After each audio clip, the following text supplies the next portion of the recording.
everyone, thank you for joining me today. All I'm going to do today is show you how to cut a spaghetti squash and cook it. And I'm using an Instant Pot, but you can just use any kind of steamer, pan. You can even bake spaghetti squash, whatever you want to do. The only important thing is that you have a nice sharp knife that's very heavy duty, and you just start with one whack and you cut it this way. A lot of times you see spaghetti squash cut horizontally. I'm cutting it vertically, and I'll show you why in a minute. Just rock back and forth. It's very hard squash, so you put your tip into the squash and rock. And you can see it's going in nicely. Just use leverage.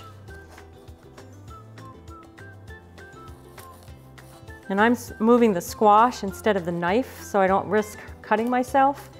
See, I just have the knife in place and I'm rocking it back and forth with my left hand. Okay, just turn it the other way. And now I'll rock the other way.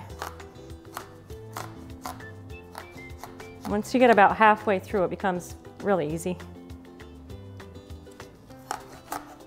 There. Let me just use leverage. And the reason I cut it this way is because I'll show you after I cook it, but you want both halves to be about the same size. Put this in your large saucepan or in your Instant Pot.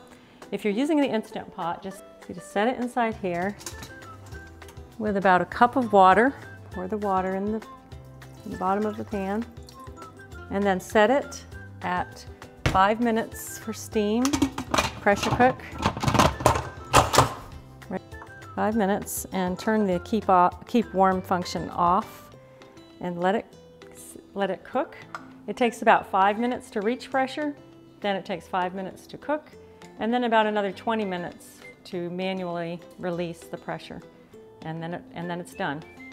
And this is what it looks like when it's finished. Nice and soft. Look at that. And now we'll just scoop the seeds out, and I'll show you a little trick. And now to scoop it out, the seeds, just use a sharp spoon. It comes right out. That's the easiest way to do it.